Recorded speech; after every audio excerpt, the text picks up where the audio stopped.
The Standing Committee on Policy and Strategic Priorities of January 27th, 2022. We are reconvening from January 26th, 2022, last night.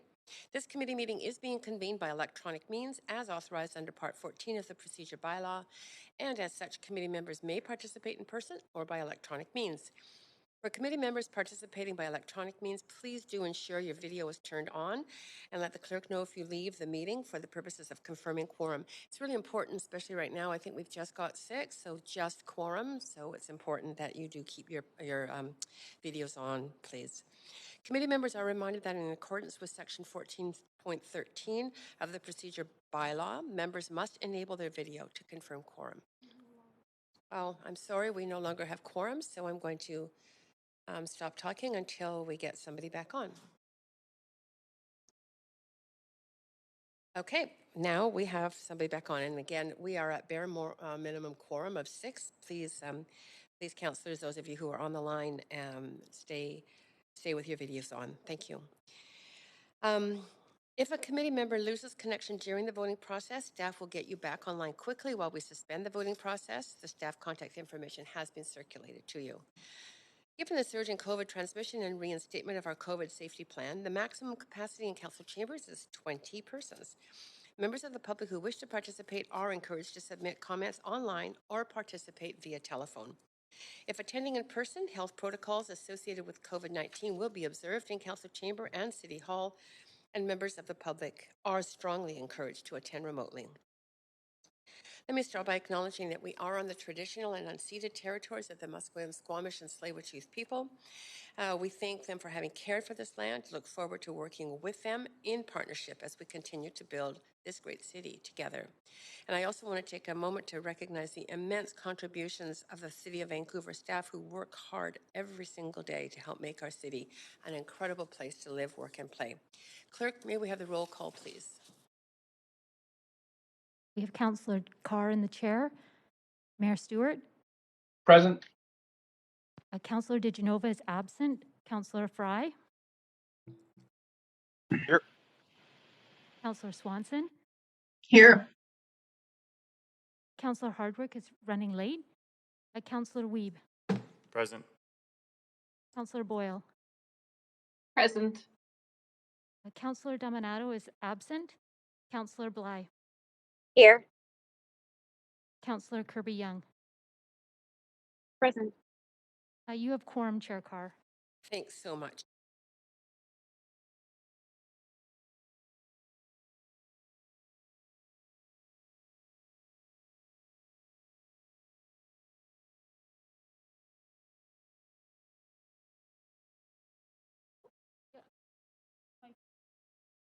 Oh, sorry about that. So Council, we completed items 1 to 11, heard from one person speaking in person on item 12 last night.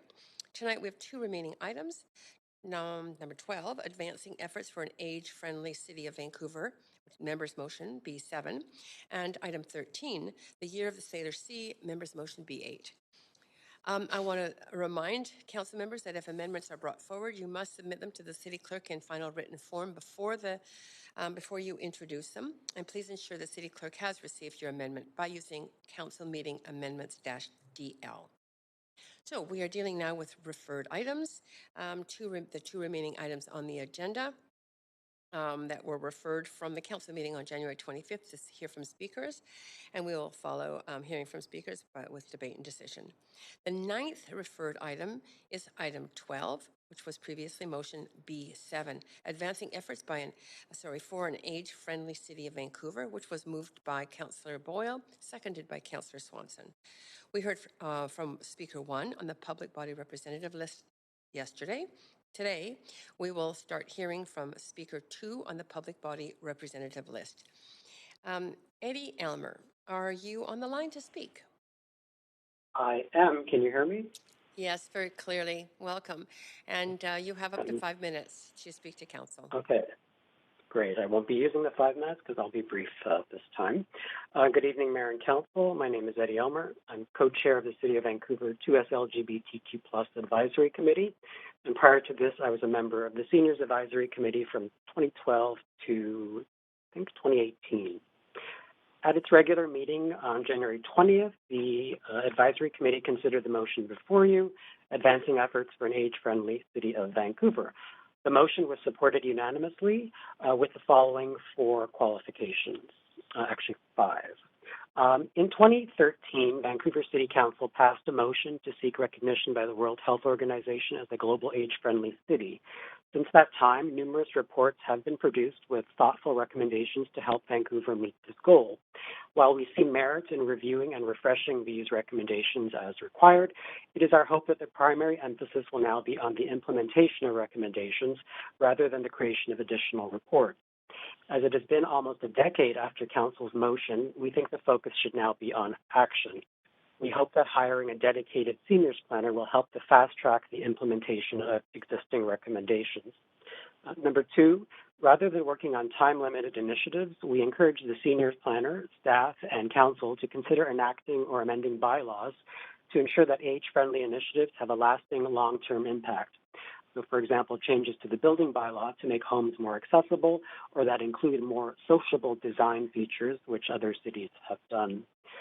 Number 3, as 2S LGBTQ older adults are a growing and still underserved population, we would like to see them mentioned explicitly in this motion. They seem to have been left out, I presume inadvertently.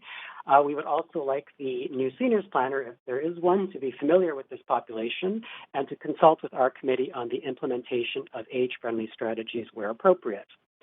Number 4, as social isolation and loneliness are growing problems affecting the health and well-being of older adults, among other people, we strongly encourage the seniors planner, if one is hired, to review the 2018 Seniors Advisory Committee report entitled Social Isolation and Loneliness Among Seniors in Vancouver, Strategies for Prevention and Reduction.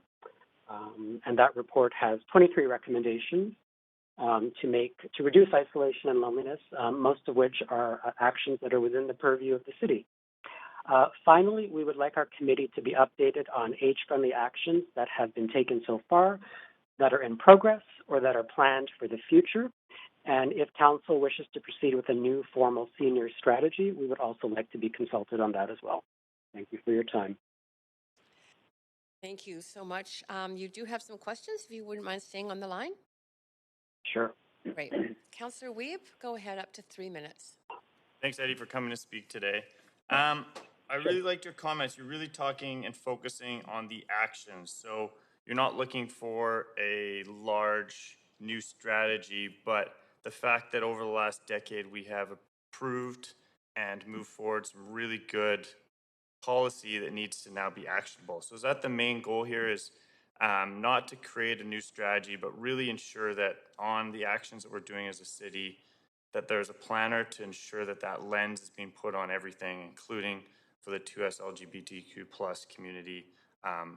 Is that kind of the main focus of your conversation? Yeah, pretty. Yeah, and I referenced, I don't know if I mentioned, there's an age-friendly action plan that was passed in 2013, and for reasons I don't know, it was sort of time limited. So it was 2013 to 2015, and at that point, it sort of lapsed. It was no longer valid, and the city sort of stopped doing some of the things in that action plan for reasons I don't understand. And then some of those actions were merged into the 2 healthy city strategies, and then there was a loneliness report on top of this.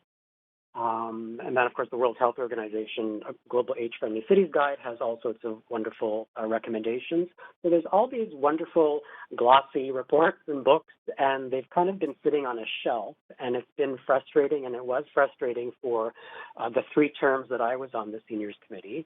We're not averse to doing an overall senior strategy, although we think it would probably be better to just do a basic inventory of things that have been started, things that are we could do in the future, things that haven't been done yet from those existing reports.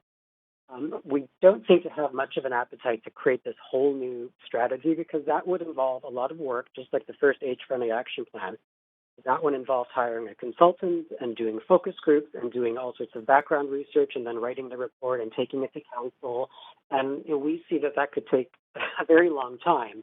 And so it will be now, over a decade since Council voted to seek this designation from the World Health Organization, and that's it doesn't bode well for us if we actually want to make that application now, because we would have to justify why it's taken 10 years for us to really do what we set out to do 10 years ago.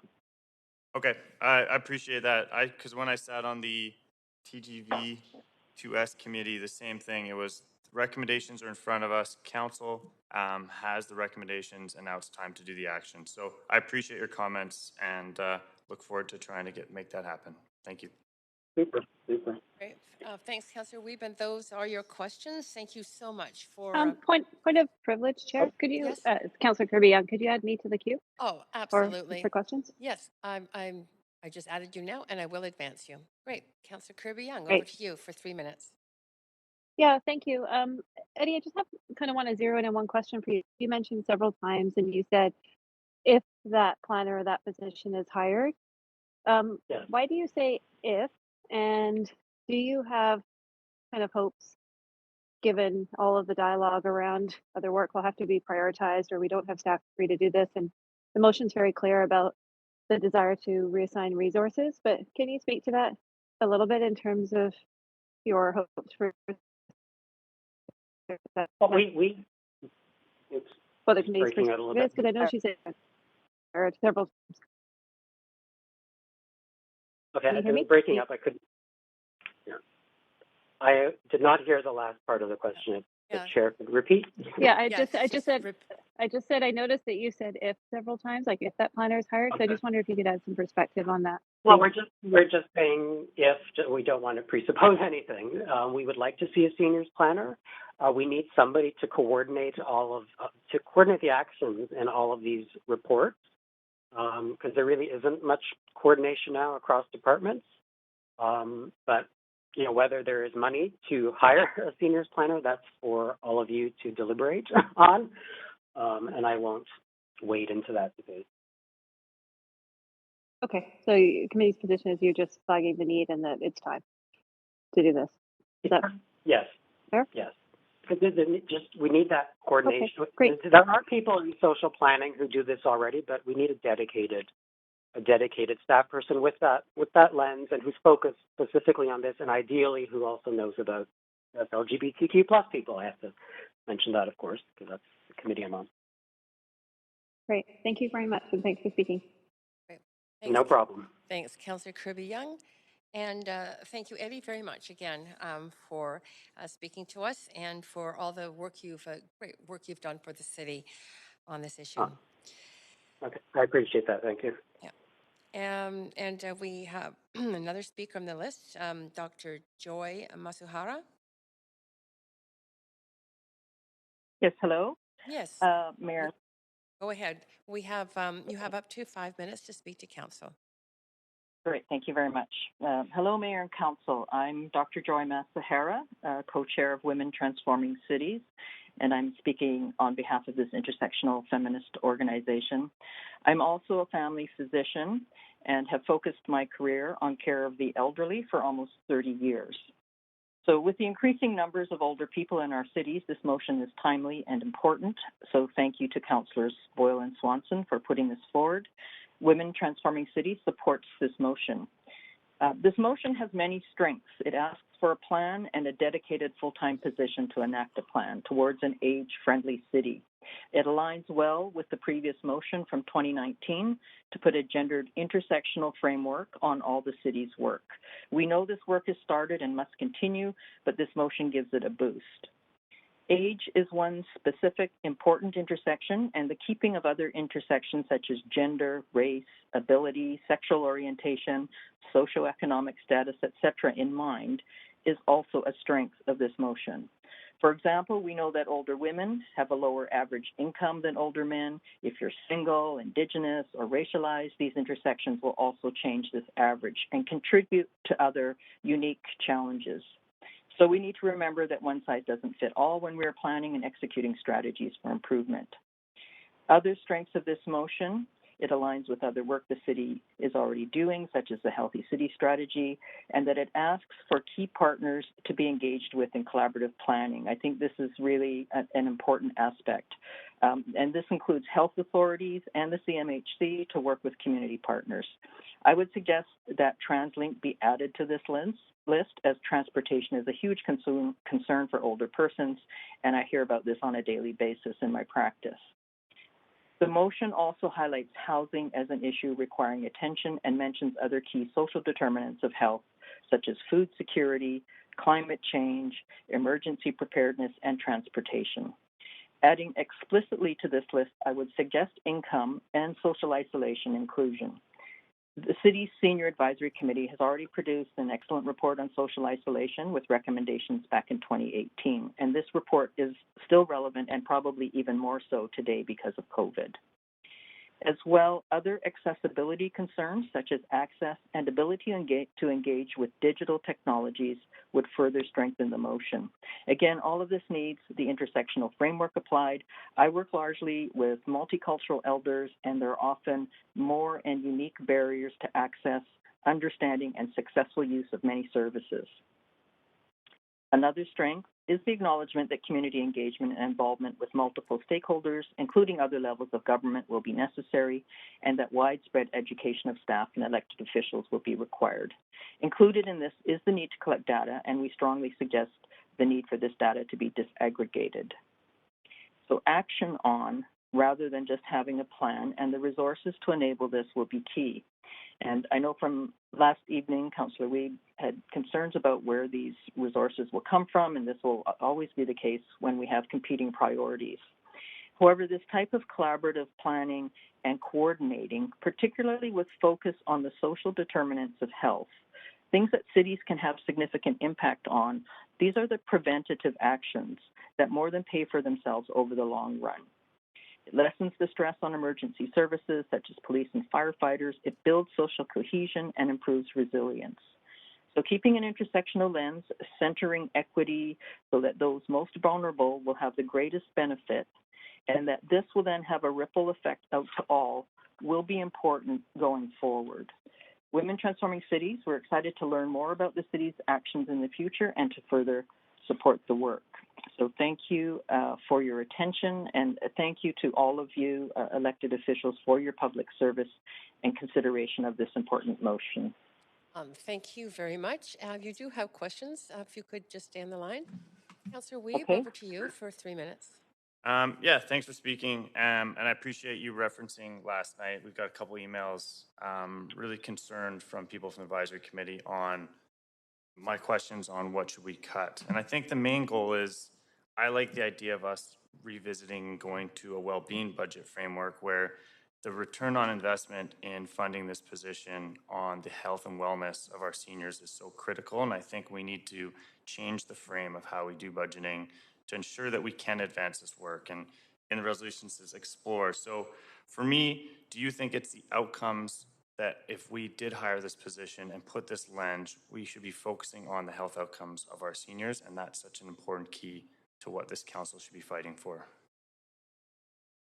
Of course, we want to, improve health outcomes for seniors. And we know, like I said, the social determinants of health are some of the ways we can have the most impact. And it is where cities can be probably most involved. So, I think the coordination is really critical, and then collaborating with all those other sectors that, that work in the area, that, as well as the community partners who know what is needed, by the seniors themselves. And this, of course, changes over time. And this is long-term stuff. We know that we have this wave of baby boomers that are aging, that are changing the demographic in the city. So this is important stuff that if we get ahead of and do the upstream stuff, that has so much impact over the, over into the future for healthcare costs, for all sorts of other costs that are often hard to evaluate. But we know that these things, work. So the biggest component is the coordination, which I totally agree, because obviously on park board we had significant points. So coordination you think is the biggest one, really making sure this lens is put forward, and Yeah. ensuring that we look at what we've done and put the outcomes that are needed. And I love the idea of revisiting healthy city strategy. So thanks for coming to speak tonight. You're welcome. Thank you. Great. Again, thank you so much also for coming to speak and for your leadership in the Women Transforming Cities. Yeah, very much appreciate it. Thank you. Council speakers 2 and 3 have withdrawn, so that does lead us to the end of the speakers list on this item. So at this point, I'm looking to any debate on this issue, and I'm moving us to a main queue for that. Councillor Boyle, go ahead. You have up to 5. Thanks, Chair Carr. I think I want to start by saying how much I appreciate all of the speakers and also the huge amount of work that the Seniors Advisory Committee put into drafting the first version of this motion that Councillor Swanson and I were able to bring forward as their liaisons. A lot of work, a lot of thought, a lot of research on their end went into that, all, of course, on volunteer time, and the work of other committees who also endorsed the motion and similarly have been doing important work that overlaps and collaborating together. I think there's an amendment on its way to recognize the input from the 2S LGBTQ committee and ensure that that is included. And so I'll just say, while we wait for that, again, really appreciate the huge amount of work, the recognition of how these issues intersect, the recognition of what this means across our city as more and more of our residents age, as the baby boomers age, and we want to make sure that they continue to have places to live. I'm just a little bit stalling. Okay, I just need a tech. If you're waiting for me, Councilor Boyle, I just need a Chair. I just need to be put on the queue to ask a question. Yes, Or okay. No problem. My restaurant panel is not working, is what I'm trying to say. So I'm done. Very grateful for all the volunteer effort, and I will leave it there. Thanks. Okay, that's great. And you are on the list next. Thank you so much, Councillor Boyle. Councillor Bly, you now have the floor for up to 5 minutes. thank you very much, and appreciate the teamwork there, Councillor Boyle. I just did want to submit an amendment to reflect Eddie Elmer as vice chair or co-chair to the 2S LGBTQ Plus committee, and myself as liaison to put forward an amendment to reflect some of the added recommendations. Yes, we do have that. I'm moving us to an amendment queue. You may speak more to it if you like, but okay, we actually have Councillor Kirby-Yung to speak to the amendment. Go ahead, Councillor Kirby-Yung, up to 5. Yeah, thanks, Chair. I just have a clarification question through you to the mover, if I might. Yes. And just the component that says amend bylaws for lasting impact, and I wonder if Councillor Blythe, you can clarify or expand on what you mean by which bylaws and amended in which way. I see that, I had a second iteration that I've clearly sent the wrong version to the clerk, so I'm going to go ahead and send the correct version. Thank you for flagging that.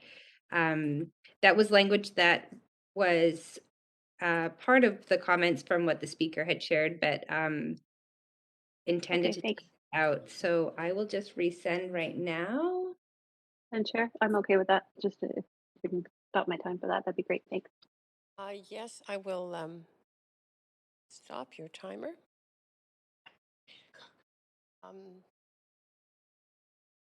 Although I think timers have, clerk, I believe timers have to keep going, although it would be normally for Councillor Bly's timer, wouldn't it? Yeah, so Councillor Kirby-Yung, we're going to put you back on. Councillor Bly, we have a timer going for you. Great. I don't need to say too much more, except acknowledge the work actually of Eddie while on the Seniors Advisory Committee, and the report that speaks to ways in which the city can, within our jurisdiction, solve for isolation and loneliness with our seniors population, and found it very interesting. So if no one has read it, I do recommend taking a look, but just to acknowledge the work that was done. And then, of course, the very important distinction of working with our 2S LGBTQ plus committee, as many of our seniors and vulnerable seniors are part of the queer community, and offer a very special lens to some of the nuances of seniors in that community. So as liaison as well, hope that some of that work can be done in this particular year, recognizing that that is really the discussion that we're having right now, but very important to have the language in the amendment, and appreciate the suggestion by Eddie. Great. Thank you. And Councillor Kirby-Young, do you want to come back on this cue to speak to the slightly revised amendment? Oh, no, I'm good. I'm supportive. Thank you. Okay, thank you very much. That means, clerk, you could move us to a vote on this. This is on the amendment, just to be clear, everyone.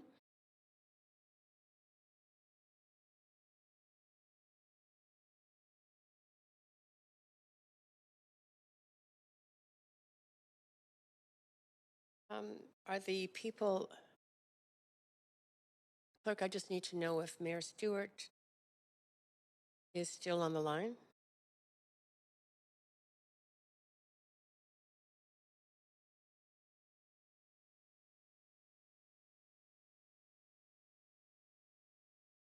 Oh, he has voted now. Okay, we're all good. It's unanimous. Great. Thank you so much. Councillor Bly, I'm going to move us back to the main queue. Councillor Bly, to the amended motion.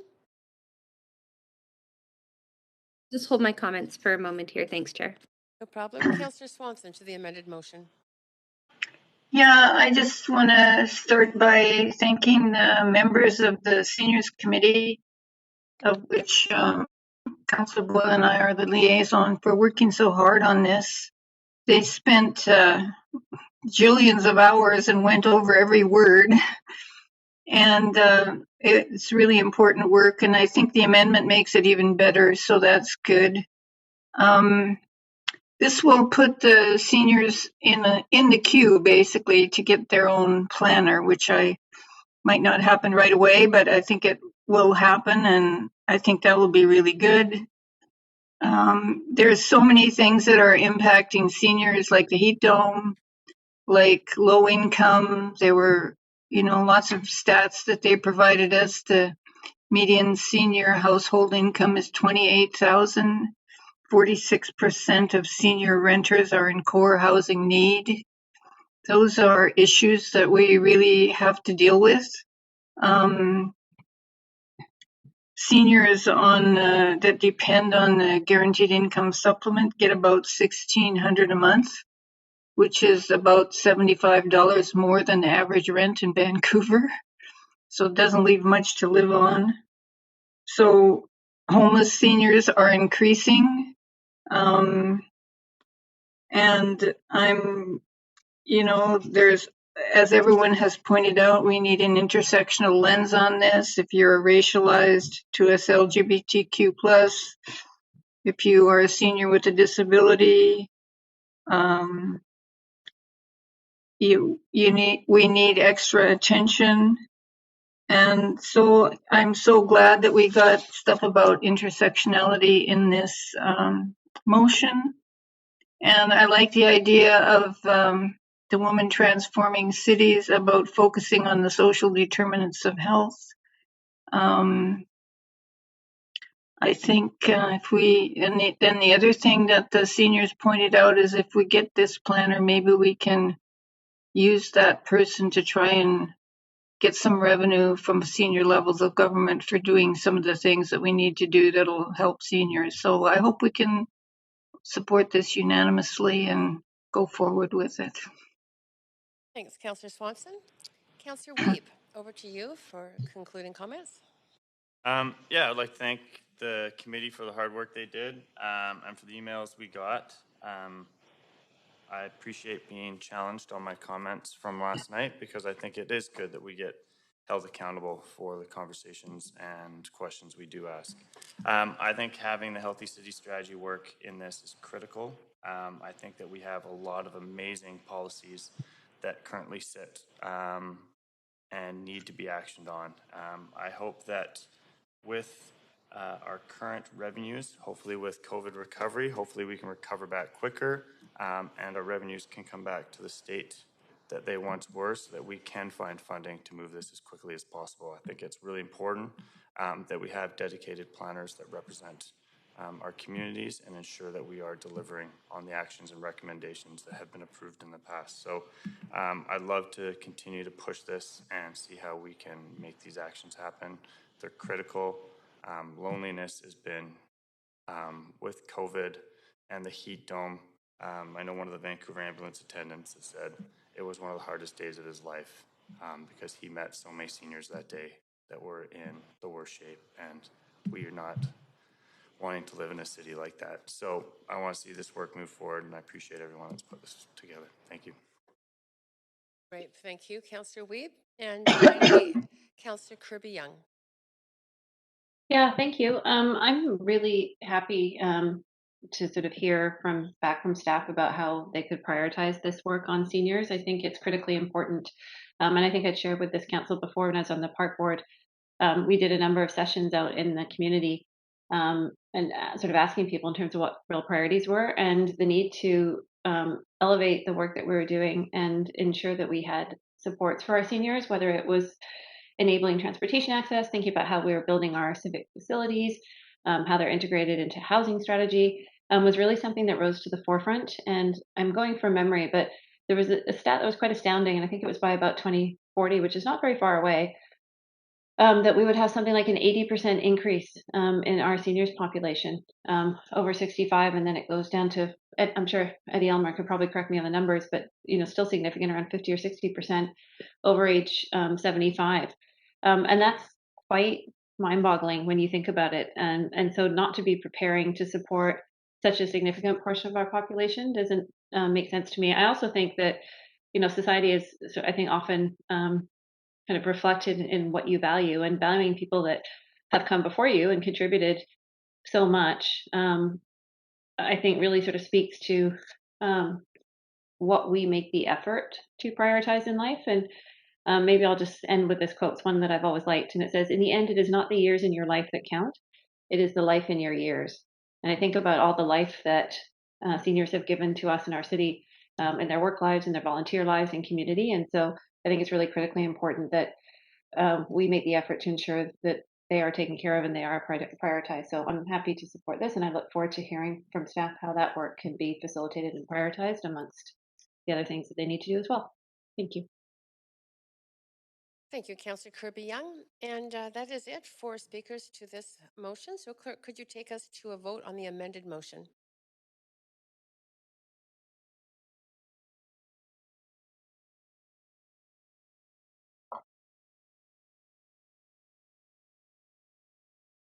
And that has passed unanimously. Great. We are now, having concluded item 12, on to item 13, which was the 10th referred item, previously motion B8, the Year of the Sailor Sea, which was moved and introduced by Councillor Wiebe, seconded by Councillor Dominato. We are now going to hear from speakers on this motion. Speakers obviously will be heard by phone, patched through by a moderator when their turn comes up. And the first speaker is two people, it looks like, Emma Kingsland and Eden Perry. Hello. Oh, hi. Just before you begin, it doesn't state whether you are residents of Vancouver or not. Are you residents? Oh, I'm not. Hi, can you hear me? Yes? Yes. Amazing. I am a resident of Vancouver. Okay. This is Eden. And you're Eden? Yes. Okay. Great. Thank you very much. Go ahead. You have up to 5 minutes to address council. Thank you very much. Hi, my name is Emma Kingsland, and I will be speaking with Ed and Perry today in support of the Year of the Salish Sea motion on behalf of Simon Fraser University's Semester in Dialogue Fall 2021 cohort. I am currently a student at Simon Fraser University, and I'm studying biology and resource environmental management. And I would like to acknowledge that I'm calling from the traditional, ancestral, and unceded territory of the Coquitlam First Nation. I'd like to thank the Coquitlam who continue to live on these lands and care for them along with the waters and all that is above and below. Hi, my name is Eden Perry, and I am a student at the University of British Columbia, currently pursuing a major in global health and environmental sciences. I'm calling today as a resident of Vancouver and as a guest on the traditional, ancestral, and unceded territory of the Musqueam, Squamish, and Tsleil-Waututh peoples. This past fall, both Emma and I were students in SFU's Semester in Dialogue program, which is a semester-long, full-time program that focuses on learning about complex societal issues through dialogue. Our semester's focus was a semester by the Salish Sea, explorations in reciprocity and care. Throughout the semester, we visited coastal sites, held dialogues, and learned about Indigenous stewardship practices. We met with over 50 experts on the Salish Sea, which included Indigenous elders and community members, NGO founders, business owners, government staff, educators, and many other stakeholders who have devoted their entire lives and careers to protecting the Salish Sea. However, alongside the immense joy that we found in building communities around a body of water as incredible as the Salish Sea, we also consistently saw a pattern of how extractive relationships with the land and ocean have resulted in the destruction of both ecosystems and communities around us.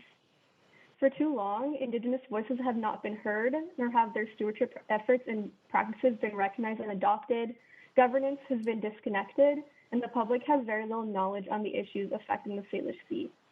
In the last year alone, forest fires and mass floods have degraded keystone salmon species spawning areas, in which the low availability of Chinook salmon has directly contributed to the rapid decline of the southern resident killer whale population.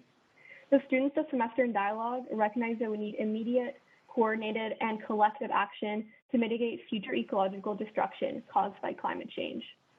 The proposed Year of the Salish Sea has been developed in response to these and many other systemic problems related to the management of the Salish Sea, as well as these extreme weather patterns we have all experienced in British Columbia this year. When we began thinking of a final project, we wanted to do something that would instill care of the Salish Sea and its fragile and important ecosystems into the public. However, after talking to many stakeholders, the responses were very similar. People do care. It is evident that people care about the environment and the well-being of ecosystems. However, people can only care about what they know about, and we discovered the problem is a lack of knowledge. The CDOC Society conducted a survey in 2019, and it was found that only 15% of British Columbians surveyed could identify the Salish Sea on a map. Our class decided to come up with a project that would help solve this lack of knowledge around the Salish Sea and therefore create more public awareness, care, and excitement about coastal stewardship. Now this project has developed into a movement, and we hope to see it spread throughout British Columbia, and we believe that Vancouver can lead this shift in how we view our city's relationship with the ocean. The overall goal for the Year of the Salish Sea is to build momentum and urgency toward coastal stewardship throughout the city of Vancouver, create collaboration amongst stakeholders, and raise public awareness on Salish Sea matters.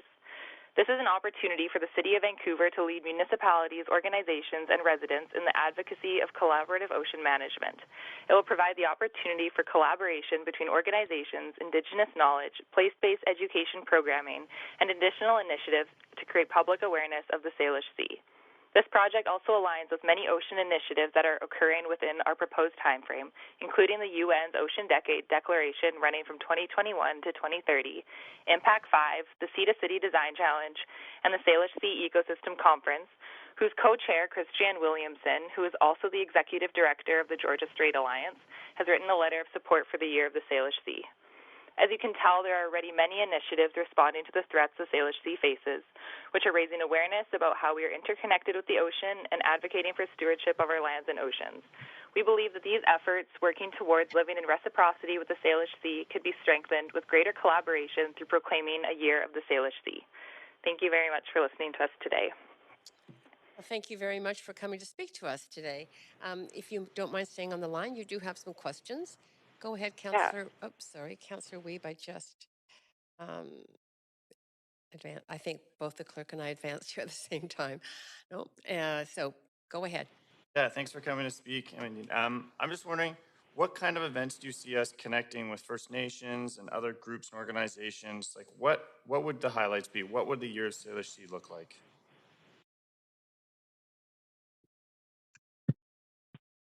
Yeah, for sure. I think we noticed, as I had mentioned, many ocean initiatives and events that are occurring. And we held as a class at the end of the semester a meeting with many other stakeholders from different environmental organizations and talked about what the Year of the Salish Sea could look like.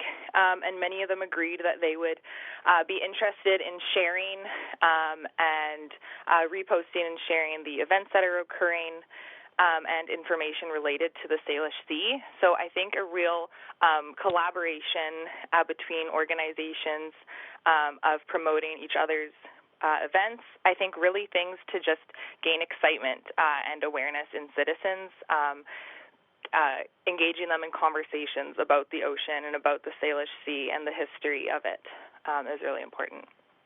Thank you. Really appreciate it. Thanks for coming to speak tonight. Thank you.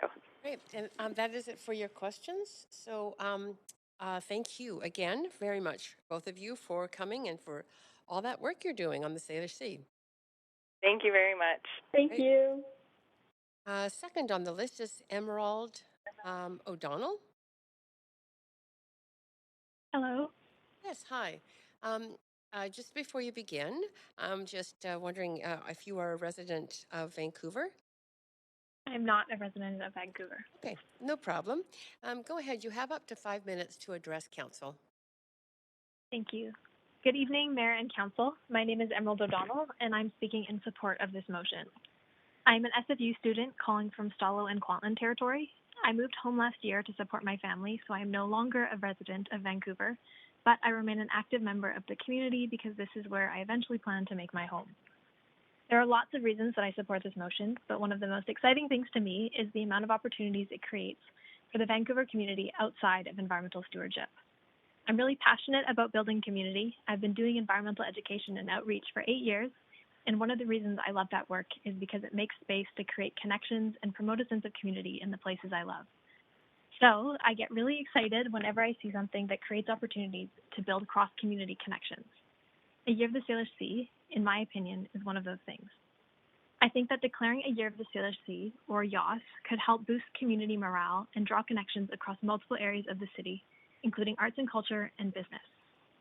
If enough excitement was generated around a Year of the Salish Sea, which I certainly plan to do, YOS could provide marketing opportunities for local businesses. Related businesses could promote themselves as a way to celebrate YOS. For example, Save to Sea Foods could promote their plant-based salmon, or the Vancouver Aquarium could encourage people to visit their Pacific Coast exhibit. Non-related businesses could promote themselves by showing their support in other ways. Turtums already does monthly specials, so they could totally do a Salish Sea donut one month. Hunter and Hare gives to a charity every month, so if they chose a local ocean charity for some of the months during YOS, new customers who have their ears tuned to YOS could discover Hunter and Hare. If people were passionate, I also think YOS could provide opportunities for creativity and collaboration between businesses, similar to how the annual Hot Chocolate Festival has. I do not own a business, but as a consumer, I can see a lot of opportunities here, and if this motion is passed, I know that I will be promoting YOS to my favorite local businesses as a way for them to promote themselves and get more involved in our community. Similarly, I think YOS could provide opportunities to promote local artists. There are already existing arts opportunities in Vancouver, like Vancouver Mural Festival, that could choose to tie some of their work to YOS. Individual artists could promote themselves online through a YOS hashtag, and the existence of YOS could make independent exhibits related to the Salish Sea particularly newsworthy. I've seen galleries organized around official declarations before. In October, there was an outdoor gallery on Granville Island to celebrate BC's Latin History Month. It featured art speaking to Latin and Indigenous perspectives on nature, which were perspectives that I probably would not have come across if Latin History Month hadn't been happening. Asparagus Magazine, a print and online publication based in Vancouver, is currently building their social media presence. If YOS puts the Salish Sea on people's radars, Asparagus could help build their following by writing a Salish Sea piece, or even gain sales through publishing a Salish Sea special issue. Across all areas of Vancouver, though, I think the biggest benefit in the community is the opportunity to build hope and create space for human connection. We have all had a terrible past 2 years with COVID and then the recent floods and then COVID variants. YOS could create opportunities for moments of joy and celebration across the city. Businesses and artists celebrating YOS would contribute to that sense of community, but YOS itself could inspire organizations to host celebratory events or draw attention to ones that already happen, like World Maritime Day. At the Semester in Dialogue final event, there was a lot of ideas around public celebration on a macro level, but YOS could also create an avenue for people across the city to build their own connections in their homes, friend groups, and neighborhoods. My favorite time of year is Shark Week because I get to gather my community, learn some shark facts, and watch terrible movies with the people I love. After 2+ years of staying physically disconnected from our loved ones, a lot of us need a shared experience like Shark Week to rebuild a sense of community. While I wish everyone could celebrate Shark Week as enthusiastically as I do, YOS is something that's a bit more universal. Being a coastal city, many of us love and depend on the Salish Sea. And for those of us who don't, YOS could be an opportunity to discover it. Having a year of the Salish Sea could give us a reason to connect across the city around something we all share. I know that it wouldn't be all sunshine. YOS could definitely trigger people's environmental anxiety because it would generate conversations about ocean threats. But it could also alleviate that anxiety by providing tangible ways for people to respond to those threats, and by generating a sense of hope around facing those threats together. Thank you for your time. I really hope that you vote in support of this motion. Great, thank you very much for your really great statement to us on this. That's great. You don't have any questions, but we all really appreciate you taking the time to speak to us. Thank you so much. Great. Council number 3, Speaker 3 is withdrawn, so we're on to Speaker 4, Carlo Acuna. Hello? Yeah, hello. We can hear you clearly, so go ahead, up to 5 minutes to address Council. Thank you. My name is Carlo Acuna. I am the Ocean Campaigner for the BC chapter of the Canadian Parks and Wilderness Society, and I support this motion, the Year of the Salish Sea.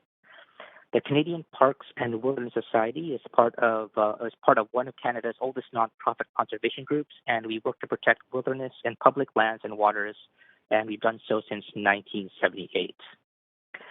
The Salish Sea is a jewel on the southern BC coast. It is home to more than 3,000 wildlife species, including the southern resident killer whales, all 5 species of Pacific salmon, and glass sponge reefs, which are almost only found off the BC coast. The richness and abundance of this region sustained Indigenous peoples for millennia and has led to prosperity for its settlers.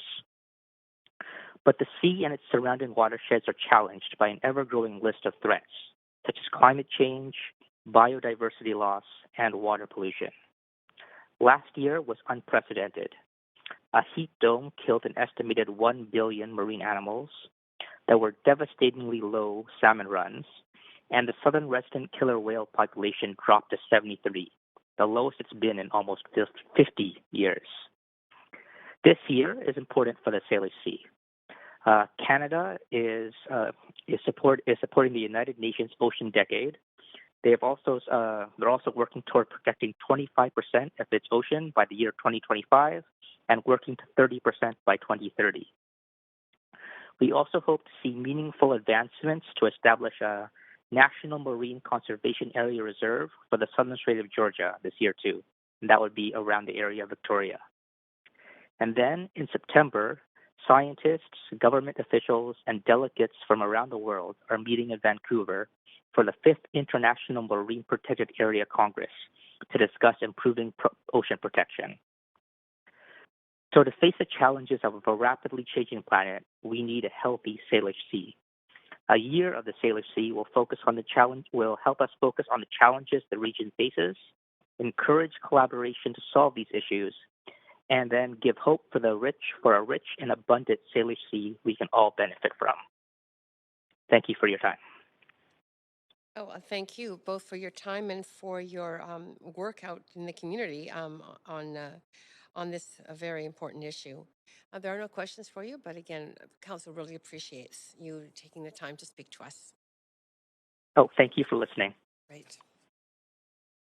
We are on to Speaker 5, Sarah Hay. Hello, can you hear me? Yes, we can hear you clearly. You have up to 5 minutes to address Council. Amazing. Thank you so much. Hello, Mayor and Council. My name is Sarah Haley. I'm a mother, designer, facilitator, teacher, an avid boater / water person, and a visitor on these lands and waters that have been stewarded by the Coast Salish people since time out of mind. I am speaking in support of Motion B8, Year of the Salish Sea. And what I have to say is a bit more personal, kind of drawing on what everyone before me has already said. So for me, Vancouver has truly been the gateway to the Salish Sea since moving here in 2003 from Ontario, and I know I'm not the only one. When I got here, I took up sailing and spent my weekends in regattas, competing in countless local around the can regattas and also regional long-distance overnight races. And between 2012 and 2020, I lived full-time on our boat with my partner and our 2 sons, moored at Spruce Harbor Marina in the incredible neighborhood of South Falls Creek. So we truly have been living the life aquatic. I've spent most long weekends and summers cruising around the Salish Sea, Howe Sound, Gulf Islands, Desolation Sound, and beyond. And during that time, I've witnessed the return of the humpback whales. I've witnessed the decline of fish populations and the devastating impacts from last summer's heat dome on our shellfish. I've witnessed the effects of relentless logging and fishing industry, seen shorelines covered in plastic debris, and I've witnessed also my kids' sense of awe and wonder when the dads returned from scuba diving with treasures like sea cucumbers and rock crabs and glass bottles from another era. There's so much at stake for future generations because and how we respond collectively right now matters tremendously. So last fall, I had the opportunity of teaching in the Semester in Dialogue program alongside Dr. Janet Moore and Ginger Gosnell-Myers with the 12 incredible students from broad disciplinary backgrounds. A semester by the Salish Sea Explorations and Reciprocity and Care was designed in a way that would invite a broad range of folks whose lives are deeply intertwined and connected to the Salish Sea. And as you heard, we hosted weekly dialogue. Students went on field trips, and in total, we spoke with over 50 guests who came in and generously shared their stories, their research, their innovations, strategies, and concerns. I'm sorry, Sarah, but you've run over time, so I'm oh very my sorry. Gosh. Oh, I timed myself to be like 3 minutes. I'm so sorry. Just one second. The clerk, just one sec. The clerk is signaling me. Oh, I'm sorry. Our meeting, more important than that, Sarah, you are running over time, but our meeting has lost quorum, so we actually can't continue right now. Stay there, though, just in case. But counselors, could you please put all of you get back to your videos and make sure your video is on when you're at home, and we will resume when the clerk informs me that we have quorum. Okay.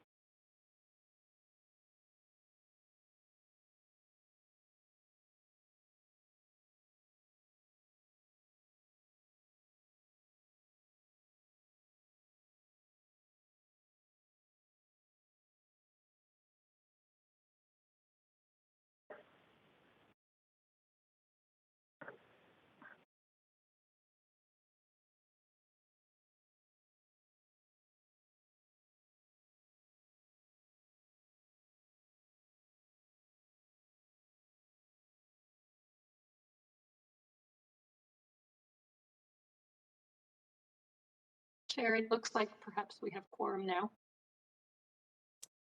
Thank you. I think, yes, Councillor Kirby-Young is back. So again, councillors, please, we have bare quorum. The mayor's had to step away, so would really appreciate it if everyone just would keep keep your videos on and keep at your stations. Thank you.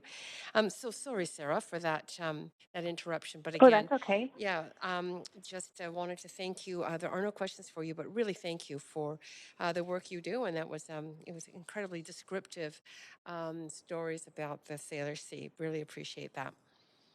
Thank you so much. Great. So we are on to speaker 6, Ginger Gosnell-Myers. Hello. Hello. Hi. Hi. Okay, we can hear you. You're a little bit broken up, but we can hear you. So go ahead for up to 5 minutes to speak to council. Great. Hello. Thank you so much for your time, Mayor and Council. I am calling in as a supporter of the motion of the Year of the Salish Sea. I had the privilege of being an instructor along with Sarah Hay and Dr. Janet Moore for the semester of the Salish Sea with the SFU Center for Dialogue. I spent last summer for 6 weeks sailing along the Salish Sea, witnessing the devastating effects of the heat dome and wondering what our future could bring. Going into the semester with our 12 incredible students couldn't have been a more hopeful and a more welcoming home experience from, I think, a lot of fear and concern that those of us who spent time on the water were feeling from all of the loss of biodiversity that we had seen. I really want to talk to you about the comparison for implementing a Year of the Salish Sea with the Year of Reconciliation, which was an initiative that I led at the City of Vancouver and whose inspiration our students who created the Year of the Salish Sea really drew from, because I think there's always some questions around what does this mean for the city? Is it doable? Is it implementable? What type of resources are needed for it? And really going back to the impetus for why. The Year of the Salish Sea is about raising awareness of Salish Sea issues, organizations that support activities and sustainability efforts, and also as a means to build a cohesive community around Salish Sea initiatives. As a staff coordinating the Year of Reconciliation, it was an incredible tool. It gave staff permission and political will to really come together and talk about how they could finally get a lot of the initiatives that they're working on off the ground, amplifying existing work. And right now, the city is working on some incredible initiatives that deserve to be amplified, like the waterfront plans that are being worked on, the rainwater strategy, the Sea to City project, among many others. I think that there's a lot of opportunity for internal dialogue on what this means for some of the projects that deserve to be discussed and highlighted, because Vancouver is a green city. That means it also needs to be a blue city. And when we're talking about blue urbanism, it's about amplifying a lot of the work that the city is doing in this area, but not too many people know about. And I really believe that people will be quite excited to learn a lot about this area that they call home and they know so little about, like that we are on an estuary and a watershed. And what does that mean for city planning? What does that mean for daylighting the creeks? What does that mean for how we care for the lands and our neighborhoods? I finally want to talk about the incredible leadership that the Year of Reconciliation provided for raising awareness on that important matter and how much it impacted the public. And I think all of us can remember what our city was like before the Year of Reconciliation and the important work of the Truth and Reconciliation Commission of Canada and Reconciliation Canada. There are some significant events taking place in Vancouver over this next year that the Year of the Salish Sea can really build upon and provide momentum to. And it is this public awareness that really grows over time, but it requires this effort and this this coordinated and communicated message to move us all forward. I finally want to say I'm so proud of our students for pulling this effort together. It's incredibly inspiring to see our next generation really rise up, show that they also care for these lands and waters and taking initiative to provide some direction that hopefully all of us can carry forward. So thank you, Council, for your time. Thank you very much, Ginger, for your time and all your great work in the community. And it sounds like a fabulous course. There are no speakers for us, there are no questions for you, but again, very much appreciate you taking the time to speak to us. Thank you. So that takes us to our last speaker, Lance Barrett-Leonard. Yeah, good evening. Can you hear me okay? Yes, perfectly. Up to 5 minutes you have to speak to council. Thank you very much. I'm speaking in support of the motion for my organization, the Raincoast Conservation Foundation, and I'm coming to you from the unceded, much cherished traditional territory of the Squamish, Musqueam, and Tsleil-Waututh First Nations. Raincoast Conservation Foundation, where I work, is a team of scientists and conservationists empowered by research to safeguard the land, waters, and wildlife of British Columbia. I joined the organization recently to set up and direct a new cetacean research program, building on a career as a research scientist with Fisheries and Oceans Canada and with the Ocean Wildlife Conservation Association. And by the way, cetaceans are whales, dolphins, and porpoises, as most of you probably know. I've put in 32 consecutive seasons of boat-based field work on cetaceans, mostly killer whales. In that time, I've worked along the BC coast, the Gulf of Alaska, Aleutian Islands, the Bering Sea, Mediterranean, North Atlantic, Southern Indian Ocean. And in the course of that work, I've never run across a place that's more beautiful, more varied, more rich in species and ecosystems than our own Salish Sea. It's a treasure by any standard, something you've been hearing throughout these talks. One of the things that makes it a treasure, in my opinion, is that it's a place where human populations live alongside relatively intact ecosystems. They're ecosystems intact for now. 8 million people live in Seattle, Vancouver, Victoria, Nanaimo, and many other towns. 2 oil refineries, multiple pulp mills, chemical plants, shipyards are here. 2 of the busiest ports in North America are here. Ships and tugs, pleasure boats, sports fishers, ferries, water taxis, and many other small and medium-sized boats ply the waters of the Salish Sea constantly. And yet, despite it all, a small population of killer whales still live here. Billions of salmon traverse it to and from their spawning rivers. Shorebirds flock on its shores. Herring spawn in its waters. Seals and sea lions abound. And humpback whales, almost absent for almost a century, have returned. So not everything is lost by any means.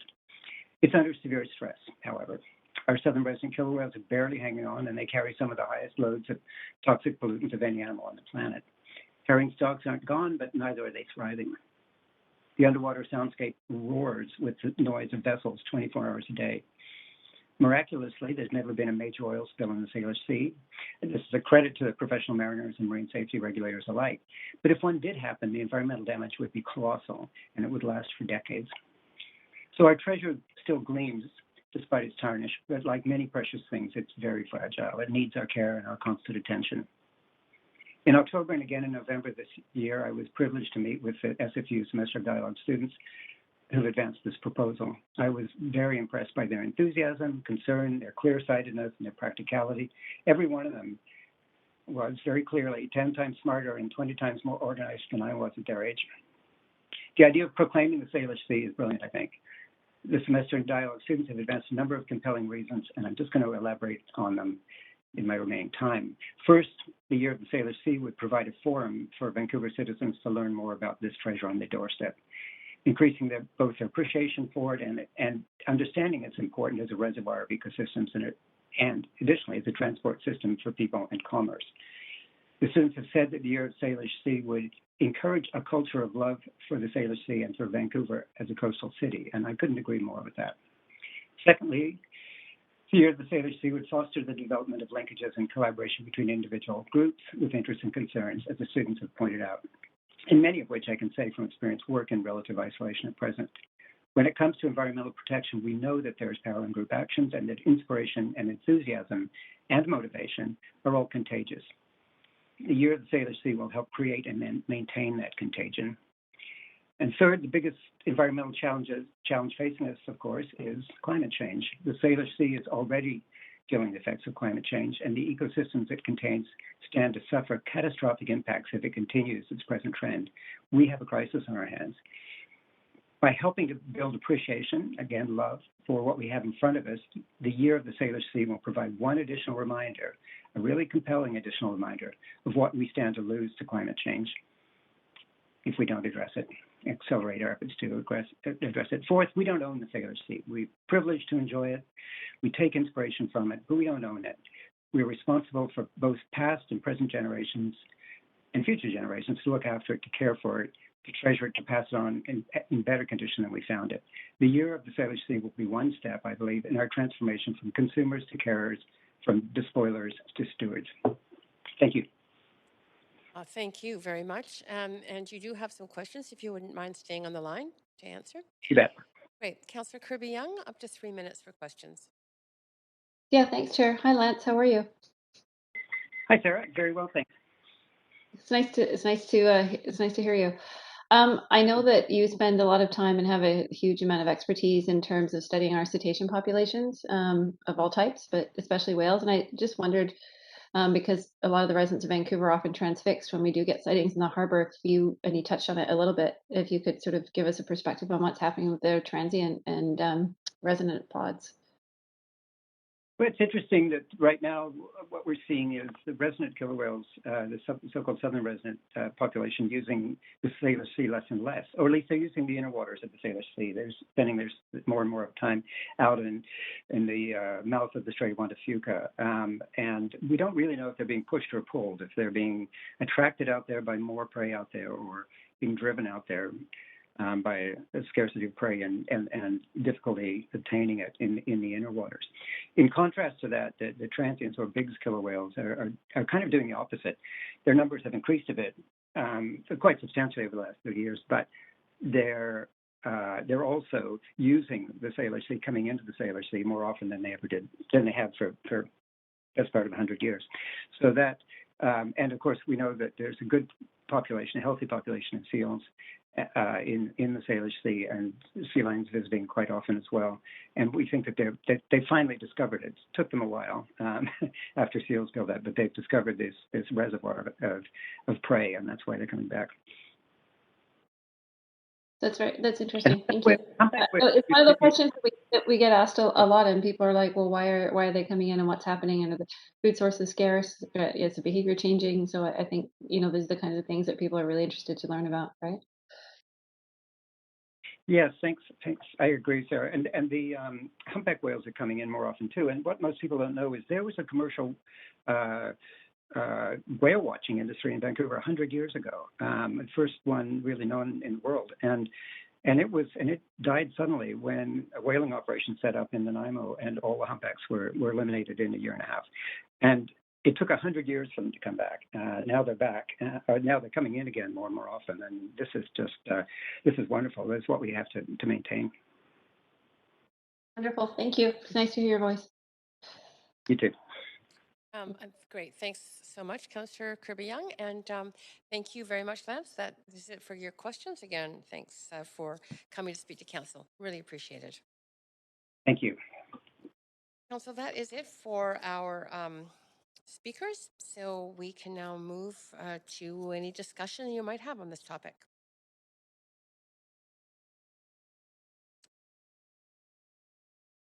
Councillor Kirby, yes, Councillor Weeb, go ahead. Yes, I'd like to thank all the students in the class. I love the quote that YOS can build opportunity for community and connection. I think that's so critical in these times for us to be more connected to the Salish Sea and to the lands and waters around us, and to learn the Indigenous knowledge and spirits and stories that surround us, so that we can feel more connected and feel more at home. So to me, this work is critical. It has been an absolute pleasure to continue to build with the momentum. I've been hearing from cities, Nanaimo, Victoria, Olympia, North Shore, that are excited to see what we do here. And if we start showing some leadership, building this momentum, First Nation communities as well, getting on board, organizations getting on board. So I really hope that us as council here today can start some really strong momentum. There's a lot of great conferences, events coming. I think council got a letter. There's a group with canoe cultures that are looking to bring Indigenous canoe races back to False Creek for the first time in over 100 years. These are the type of events the Year of the Salish Sea or YOS can have. This is the impact we can do. I'm looking forward to it. I really hope this passes. Thank you. Thank you, Councillor Weeb. And it looks like you're the only speaker to it. So I believe that we can be moved, clerk, to a vote.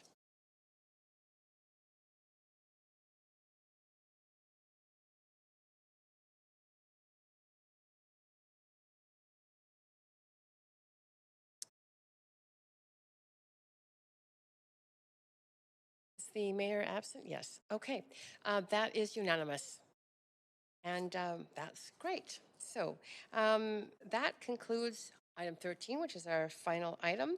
The standing committee portion of this meeting is now complete. We will now convene in council.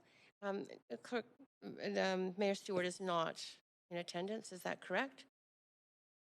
Right. So we will now convene in That's council right, Chair. with Deputy Mayor Fry as chair to deal with the recommendations and actions from today's committee meeting. Over to you, Deputy Mayor Fry. Thanks, Chair Carr. We will now convene in council to deal with the recommendations and actions from the Standing Committee on Policy and Strategic Priorities meeting from today and yesterday. Clerk, may we have the roll call, please? Deputy Mayor Fry and the chair. Mayor Stewart is absent. Councillor Carr. Here. Councillor DeGenova is absent. Councillor Swanson. Here. Councillor Hardwick is absent. Councillor Wiebe.